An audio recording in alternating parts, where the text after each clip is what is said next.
Hello friends, Poppy's রুপ গার্ডেনে আপনাদের সবাইকে স্বাগত। আশা করছি আপনারা সবাই খুব ভালো আছেন, আমিও ভালো আছি। আর আজকে খুব সকাল সকাল চলে এসেছি বাগানে, কারণ আজকে রবিবার, তো ছেলের স্কুলের চাপ নেই, তাই একটু সকাল সকালই চলে এলাম। আর এখন বাজে 7:30, খুব সকালও নয়। আমি স্নান করে পুজো করে চলে এসেছি। আজকে কিছু হারভেস্ট করব আর সেগুলো নিয়ে রান্নাও করতে পারবো, তাই সকাল সকালই চলে আসলাম। তো চলুন, আর বেশ কিছু জিনিস আমি রোদ দেবো। এই দেখুন, নিয়ে এসেছি সবজির খোসা, ডিমের খোসা, আর কিছুটা তো এখানে সবজির খোসা গার্ডেনে ছিলই। আর এটা হচ্ছে একটুখানি গোবর সার। আর আজকে একটা দারুণ জিনিস হারভেস্ট করব। খানিকটা এই যে করেই রেখেছি। এখানে আমি এই যে আটার প্যাকেটে ছিল এই হলুদ গাছগুলো আমার, তো এই হলুদগুলো তুলে ফেলবো আজকে। এই দেখুন, হলুদ হয়েছে, খুব বেশি হয়নি, তবে দুটো আটার প্যাকেটে আমি করেছিলাম, কিছুটা বেশ হয়েছে। এটাকেও ছাড়িয়ে নেব, তাহলে আমি এই মাটিটা আবার অন্য কাজে লাগাতে পারবো। আর এদিকে দেখুন, এই যে পেঁয়াজ গাছগুলো লাগিয়েছিলাম ঝুড়ির চারপাশ দিয়ে, আর মাঝখানে ছিল পালং। তো কাল বিকেলবেলা সেটা আমি তুলে এই যে পালংটা ছাড়িয়ে টাড়িয়ে রেখে দিয়েছি একদম এখান থেকে পরিষ্কার করে, কারণ এই পালংটা খুব বেশি বড় হচ্ছিল না, ভালো হচ্ছিল না। তো ভাবলাম আবার অন্য কিছু দিতে পারবো, তাই এটা পরিষ্কার করে দিয়েছি। আর এই দেখুন, পালংয়ের গোড়াগুলো সব কেটে কেটে এর মধ্যে রেখে দিয়েছি। এটাকে পরিষ্কার করে একটু মাটিটাকে খুঁড়ে রেখে দিয়েছি। তো অনেকটাই বেশ পালং হয়েছে, আমাদের একদিন খাওয়া হয়ে যাবে। আবার পালংই হোক বা অন্য কিছুই হোক, এখানে দিয়ে দেব। তো চলুন, প্রথমে এই গুলো সব রোদে একটু দিয়ে নিই। বাগানে আসলে বাগানের কাজ যেন শেষ হয় না। যখনই আসি তখনই এত কাজ করি, তবুও কাজ শেষ করতে পারি না। তারপরে আবার এই যে বিভিন্ন জিনিস শুকানো, এটা তো থাকেই, লেগেই থাকে। তার উপরে এই যে টবগুলো এখান থেকে ওখানে দেখবেন বারবার সরানো হয়। কখনো মনে হয় এখানে রোদ পাচ্ছে না, একটু সরিয়ে দিই, ওখানে ভালো হবে।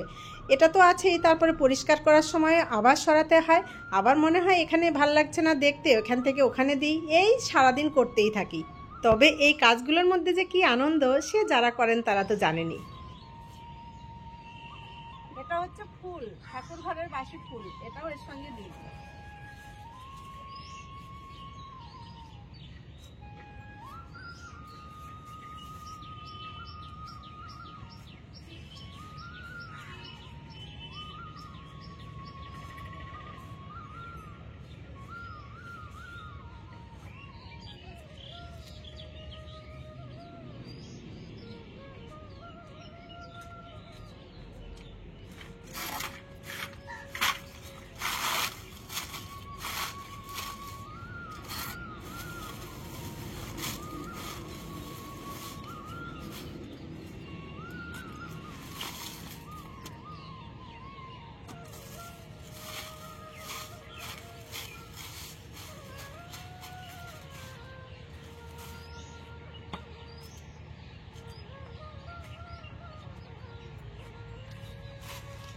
এই দেখুন, সব রোদে দিয়ে দিলাম। এগুলো একটু শুকাবে, তারপরে বেড তৈরি করলে ভালো হবে। আর ডিমের খোসাটা তো আমি শুকিয়ে নিয়ে মিক্সিতে একদম ডাস্ট করে নেব, তার জন্য একটু রোদে দিয়ে দিলাম।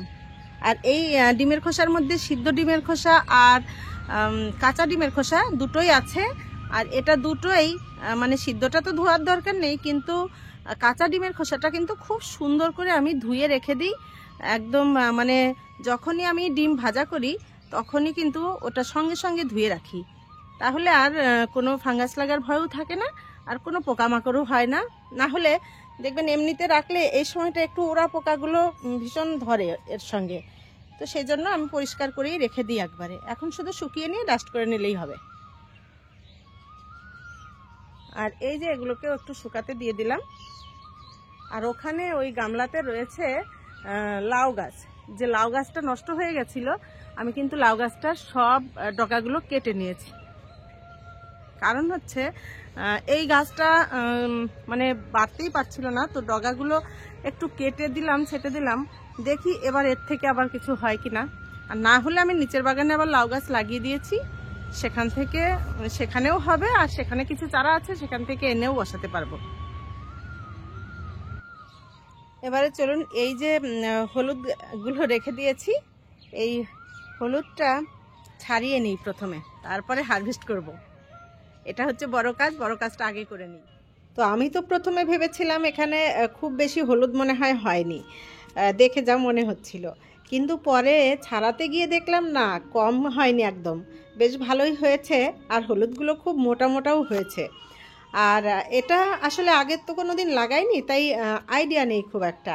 এবার লাগিয়ে প্যাকেটের মধ্যে যেটা বুঝলাম যে হলুদ খুব বেশি নিচের দিকে কিন্তু যায় না, ওই গোড়ার সঙ্গেই চাপ ধরে ধরে হয়।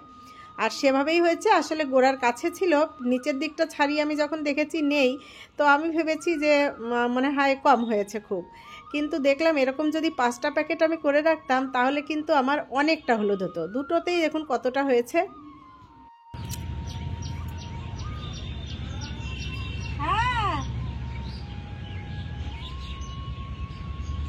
ডাকছে, চা হয়ে গেছে।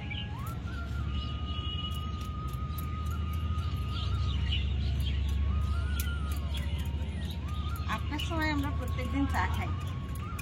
যাই যাই, এই তো আসছি।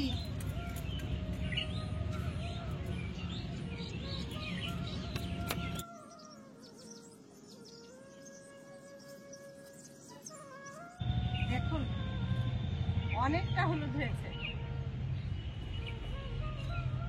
এই দেখুন কতটা হলুদ হয়েছে, আর কি সুন্দর হয়েছে হলুদগুলো।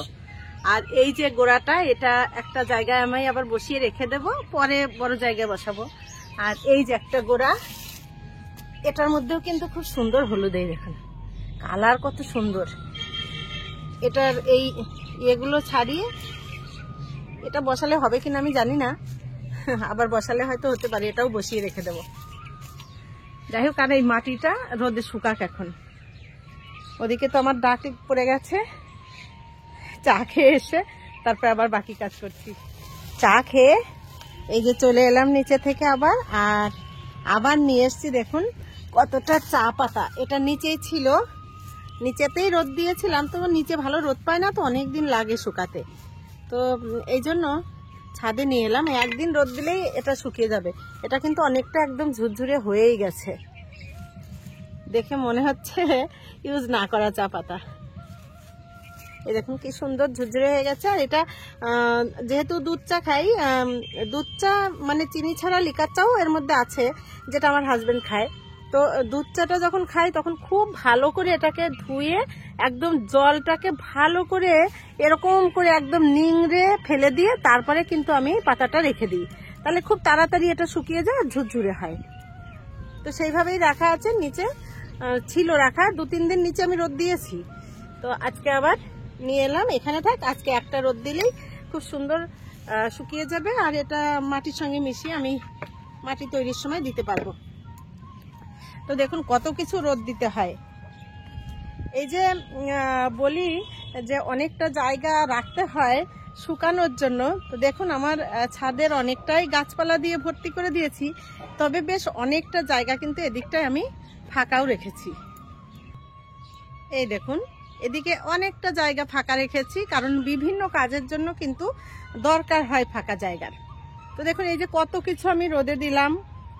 আর তারপরে এসে একটু ঘোরাঘুরি করতে, এই যে এখানে যে তার রয়েছে, জামা কাপড়ও মেলা হয়, তো সেই জন্য আমি 3 ভাগ ভর্তি করেছি, আর 1 ভাগ জায়গা কিন্তু আমি ফাঁকা রেখেছি এসব কাজের জন্য।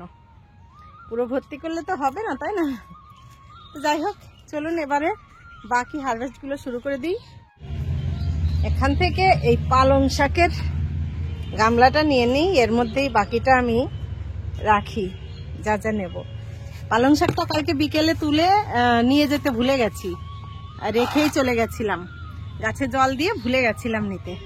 তো দেখুন এই যে সর্ষেটা আমার হয়েছে, তো পুরোপুরি কিচেন ওয়েস্টের উপরে আপনাদেরকে কিন্তু আমি দেখিয়েছিলাম, যারা পুরনো বন্ধু তারা দেখেছেন। এই দেখুন এই যে কাগজটার মধ্যে একদম কিচেন ওয়েস্ট দিয়ে বেড বানিয়ে সঙ্গে সঙ্গে আমি সর্ষের শাক দিয়েছিলাম। তো দেখুন ফুলও এসে গেছে, কিন্তু আমি মাথাগুলোই ভেঙে নেব, ভীষণ কচি, আর কত সুন্দর শাক হয়েছে দেখুন কিচেন ওয়েস্টের উপরে। তো একটা করে সবজি কিন্তু এরকম খাওয়া যায়। তারপরে এটা যখন খুব সুন্দর মাটি হয়ে যায় তখন কিন্তু আবার খুব ভালো ভালো গাছ এই মাটি দিয়ে করা যায়। প্রথমবার যখন কিচেন ওয়েস্ট দিয়ে বেড বানাবেন আপনারা, আমি যদি আমার মতো করে থাকেন আর কি, তাহলে প্রথমবারে এরকম এমন জাতীয় সব সবজিগুলো করবেন যেগুলো হওয়ার চান্স থাকে। যেমন ধরুন এই যে সর্ষে, তারপরে মেথি, আলু আলু কেটে কেটে সেগুলোও বসাতে পারেন। আমি আলুর শাকও করেছি এরকম বেড বানিয়ে, অনেক কিছুই করা যায়। ধনে, কত সুন্দর দেখুন সর্ষের শাক হয়েছে। এই যে মাথা ভেঙে নিচ্ছি, কিছুদিনের মধ্যে এখানে আবার ভর্তি হয়ে যাবে। আর একটা সবজি তো আর প্রত্যেক দিনই ভালো লাগে না, তাই না? তো এটা হয়ে যাবে আবার কিছুদিন পরে, যখন আবার খেতে ইচ্ছা করবে ততদিনে দেখবেন আবার পেয়ে গেছেন।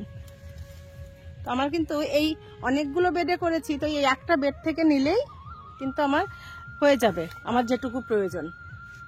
আর এর ভেতর দিয়ে দেখুন কিচেন ওয়েস্ট দিয়ে যেহেতু বেড বানানো, তো দেখুন কত কুমড়োর গাছ হয়েছে। কুমড়োর বীজ ছিল, এই দেখুন ভিতর দিয়ে কুমড়ো গাছ হয়েছে। এই সর্ষের শাকের বাটা কিন্তু শীতকালে ভীষণ ভালো লাগে। এই শাকটাকে ভেজে নিয়ে একটু কাঁচা সর্ষে দিয়ে এটা বাটা করলে খুবই ভালো লাগে খেতে। যারা খেয়েছেন তারা তো জানেন, আর যারা খাননি তারাও একবার খেয়ে দেখবেন। আর সর্ষের শাকটা তো খুব সহজেই বাগানে করা যায়। আমি যে কয় জায়গা দিয়েছি সব জায়গাতেই কিন্তু হয়েছে। দেখুন কতটা সর্ষের শাক হয়ে গেল। এতটা আমার না হলেও চলতো, অনেকটাই হয়ে গেল। কিছুটা রেখে দেওয়া যাবে। পালং শাক আর সর্ষের শাক হয়ে গেল।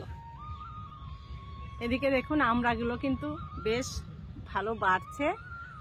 এখানে এক থোকা, ওদিকেও রয়েছে কিছুটা, এই যে, আর ওই দিকে ভেতরেও আছে এই দিকটায়, এই যে কয়েকটা এখানে আছে। আর এদিকে পিটুনিয়ার গাছগুলো তুলনামূলক একটু কম বাড়ছে। এই দেখুন এখানে একটা ফুল ফুটেছে, কি সুন্দর কালার হয়েছে। সেটা যদি ভর্তি হয়ে যেত তাহলে খুব ভালো লাগতো। এখনো সময় আছে, দেখা যাক কতদূর কি হয়।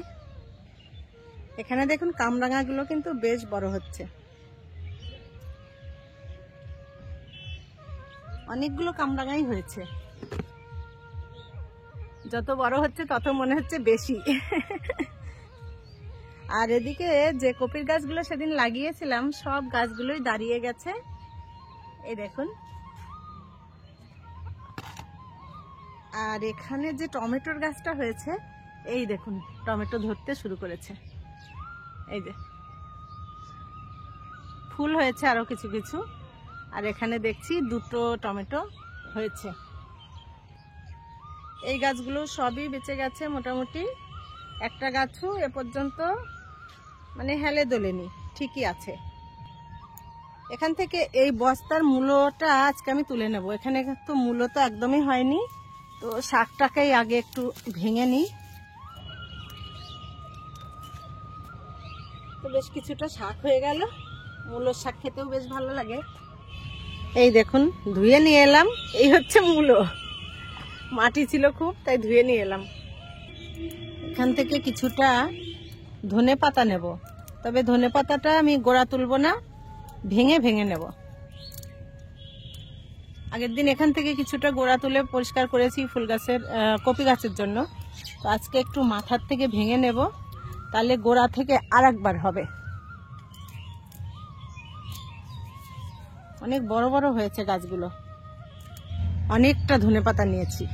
আর ধনেপাতা তো এমনিতে নিতেই থাকি প্রায় সময়ই, যখনই দরকার হয় নিয়ে চলে যাই। এখানেও আমার বেশ খানিকটা মূলো রয়েছে, তো এখান থেকে দেখি মূলো হয়েছে কিনা। এখান থেকে একটা মূলো আমি তুলে নিই। তুলে নিয়েছি একটা, খুব বড় হয়নি, তবে এখানে একটু মূলো হয়েছে। এই যে মাটি মূলোর সঙ্গে। আর আছে নাকি, আর একটাও তুলে নিই।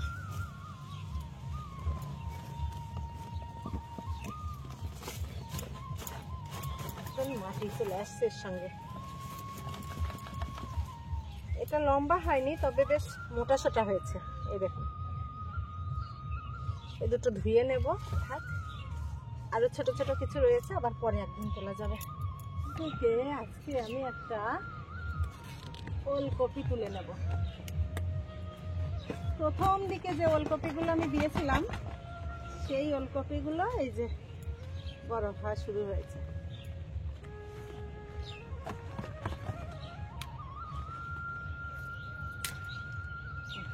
গোড়াটা ভেঙে ফেলে দিলাম। এই দেখুন, ওলকপিটা কিন্তু বেশ ভালোই হয়েছে। আরো কিছু কিছু ওলকপি ওই যে বাড়তে শুরু করেছে, ওই যে, তারপরে ওই যে ওদিকে আছে। এই দেখুন, এখানে কি সুন্দর আলুর শাক হয়েছে, এটা আবার তোলার মতো হয়ে গেছে। আর এই যে এটার থেকে আমি তুলে নিয়েছিলাম, তো এটাও দেখুন কত সুন্দর আবার ব্রাঞ্চ বেরোনো শুরু হয়ে গেছে। তো এবার আজকে এটা তুলবো, আবার কিন্তু এটা রেডি হওয়ার আগেই এটা রেডি হয়ে যাবে। বিভিন্ন জায়গায় দিয়ে রাখলে এটাই সুবিধা। আর এই যে আপনাদেরকে বললাম যে কিচেন ওয়েস্টের উপরে আলুর শাকও হয়, কিন্তু এই দেখুন কিচেন ওয়েস্ট দিয়ে বেড বানানো একটা প্লাস্টিকের মধ্যে কত সুন্দর আলুর শাক হয়েছে। এখান থেকে আলুর শাকগুলো আজকে আমি সব তুলে নেব মাথা ভেঙে, আবার ব্রাঞ্চ বেরোবে। আলুর শাক করার কিন্তু এখনো অনেক সময় আছে, অনেক। বসিয়ে দিলে বেশি দিন তো লাগে না আলুর শাক হতে। দেখুন কত সুন্দর এক মুঠো একদম হয়ে গেল। আর এখানে সর্ষের শাকটাও বেশ কিন্তু ভালো হচ্ছে। এই যে কিছুদিন পরে আবার এটা নেওয়া যাবে। এখানেও কিচেন ওয়েস্টের উপরে দেখুন সর্ষের শাক হয়েছে, আর মাঝে মাঝে কয়েকটাই মাত্র ছোলার শাক হয়েছে। তো ছোলার শাকটা এখানে খুব ভালোই হতো, কিচেন ওয়েস্টের উপরেই দেখুন ছোলা দিয়েছিলাম, কিন্তু পাখিতে আর ইঁদুরে খেয়ে গেছে। তো যে কটা হয়েছে দেখে মনে হচ্ছে যদি এখানে থাকতো তাহলে খুব ভালোই হতো। এই যে পাঁচমিশালি শাকের মধ্যে দিয়ে দেওয়া যাবে। আর এখান থেকেও একটুখানি সর্ষের শাকের মাথা ভেঙে দিই, যেগুলো বড় হয়েছে, তাহলে ছোটগুলো বাড়তে পারবে ভালো।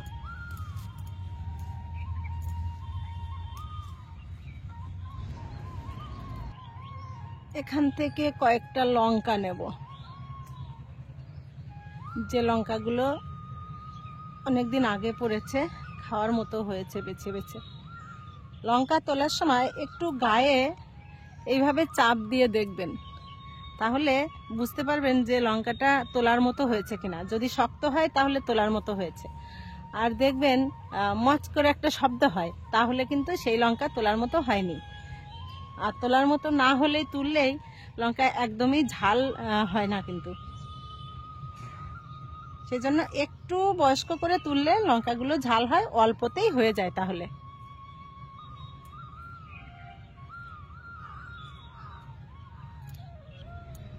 এই দেখুন কতটা তুলে নিলাম। এখান থেকে নেব বেগুন। এই যে বেগুন তুললাম একটা, আর এই বেগুনটাও নিয়ে নিই, এটাও বেশ কয়েকদিন হলো পড়েছে, মনে হচ্ছে বড় হবে না। আর ওদিকে আবার ওই যে বেগুন পড়তে শুরু করেছে, আর এখানেও ফুল হয়েছে। এই গাছটায় বেশ কয়েকবার মাথা ভেঙে দিয়েছি, আর ভাঙবো না, এবারে ফুল আসছে।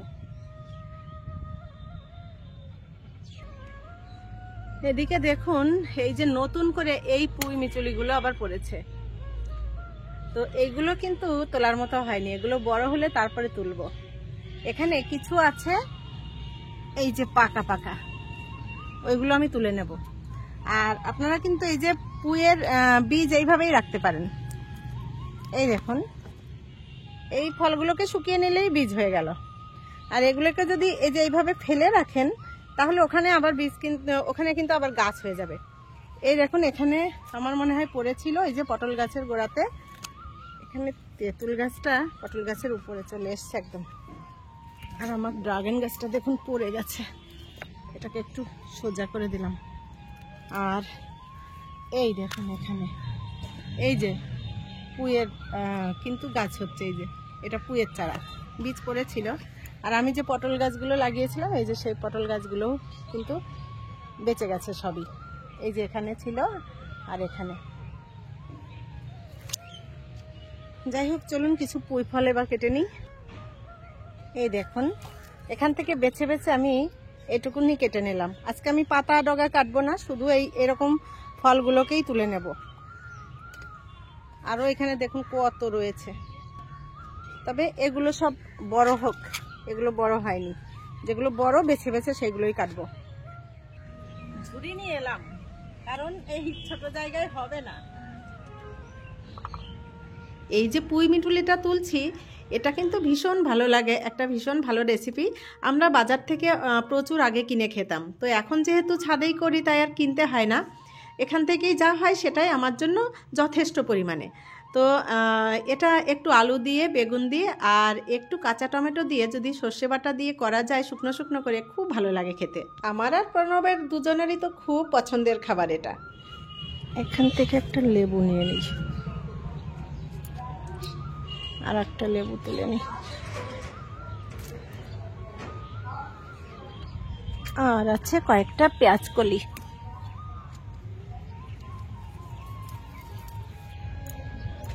এক বন্ধু আমাকে কমেন্টে বলেছেন যে পেঁয়াজ তুলে ফেললাম এত তাড়াতাড়ি, আরো কিছুদিন রাখলে ভালো হতো, কিন্তু পেঁয়াজ আমি তুলিনি আসলে। এই দেখুন আমার সব পেঁয়াজ গাছ এখান দিয়ে রয়েছে, তো আমি এই যে এই সাইড থেকে কিছুটা পেঁয়াজ তুলেছি, এই যে গাছগুলো আমি লাগিয়েছি সেই কারণে।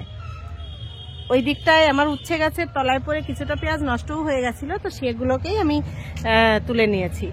আর বাকি পেঁয়াজ গাছগুলো কিন্তু আমার সবই রয়েছে।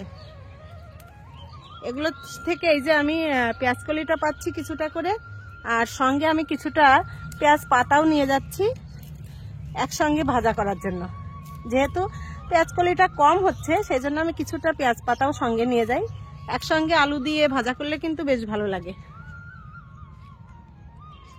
এই যে এদিকে সব পেঁয়াজ গাছই কিন্তু আমার রয়েছে, এগুলো এখনো তোলার সময় হয়নি, আরো বেশ কিছুদিন পরে তারপরে তুলবো। এখানে দেখুন এই গোলাপটা বেশ কয়েকদিন হলো ফুটেছে, যতদিন যাচ্ছে কালারটা ডিপ হচ্ছে, একদম গাঢ় কালার হয়ে গেছে, কত সুন্দর লাগছে দেখতে। আর ওই যে ওদিকে একটা রয়েছে কুড়ি, ওটাও ফুটবে আস্তে আস্তে, একটা দুটো করে কুড়ি হচ্ছে আর ফুটছে, বেশ ভালো লাগে। তো চলুন এবারে দেখি কি কি হারভেস্ট হলো। তো এই দেখুন আমার আজকের হারভেস্ট, কত কিছু,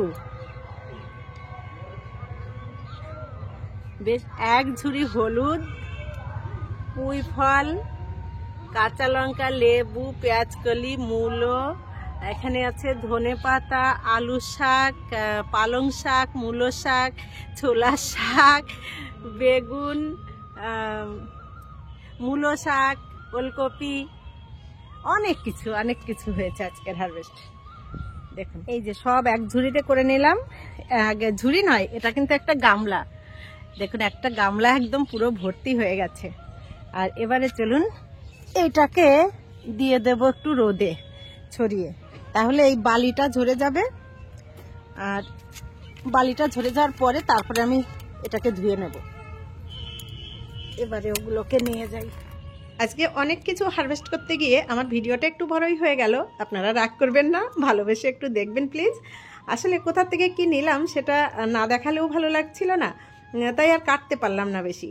তো যাই হোক, ভিডিওটা যদি আপনাদের ভালো লাগে লাইক, কমেন্ট, শেয়ার, সাবস্ক্রাইব করে পাশে থাকবেন। আপনারা সবাই খুব ভালো থাকবেন, দেখা হবে পরবর্তী ভিডিওতে।